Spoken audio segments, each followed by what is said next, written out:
We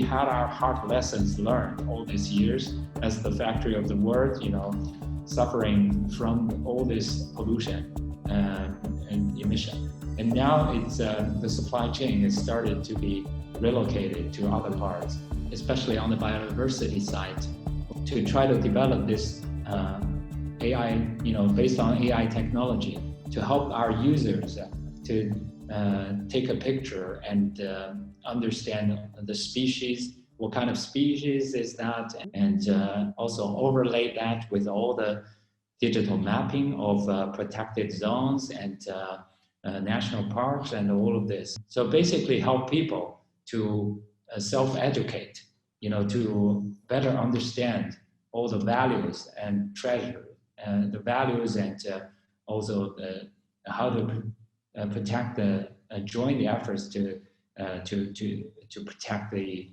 biodiversity. There's a vast chance, opportunity for people, for all of us to adopt a transformative way of knowledge sharing and education. Now take a picture seriously. The technology is already there, but I hope big companies like Google, like Apple, could also join these efforts. This pandemic make China to make a legislation against legal trafficking of wild animals, and to stop some of the stop people from putting on their dining table some of the animals, wild animals. Yes. And but there are still, every now and then in the farmers market and also here and there's still some trafficking before, and we hope that the AI technology can help people take a picture and report them. And of course, we also understand our responsibility on the ivory and rhino horn. All this illegal trafficking of all of this, and I hope that there will be a chance to also collaborate eventually. Yes. Join the efforts. Right.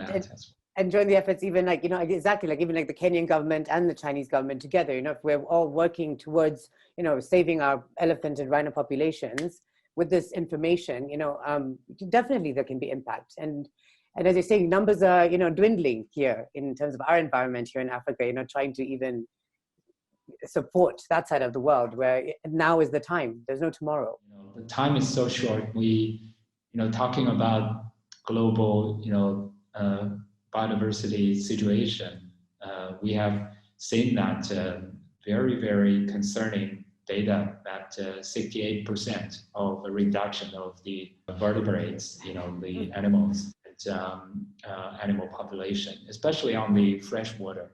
I think I remember it's some 84% dwindling of this. And in China, we also have our waterways, like the Yangtze River, which is the largest in China, the river with the richest freshwater biodiversity in China. And in recent years, we have seen a reduction of the volume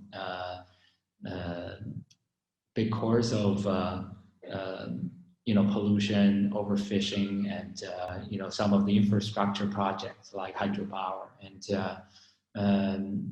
the fish egg and young fish, the volume have dropped by 90%.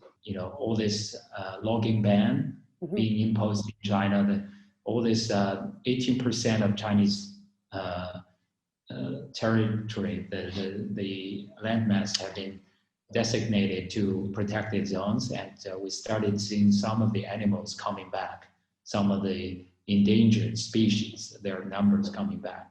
But on the water side, on the freshwater biodiversity, that trend has not been turned around. So I think we understand the urgency of that.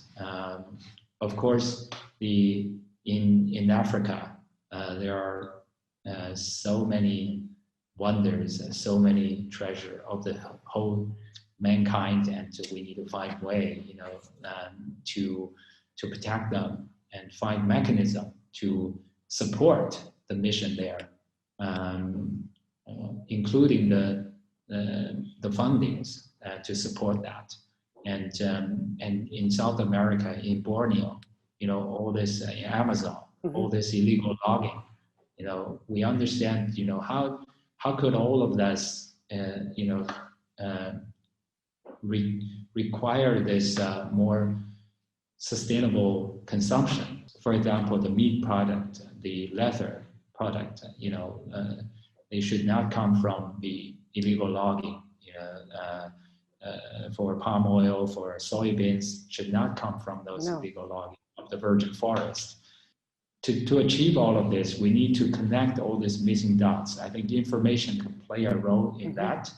I hope that this new, COP15 could help to bring all of this together and to look into the emerging power of IT technology.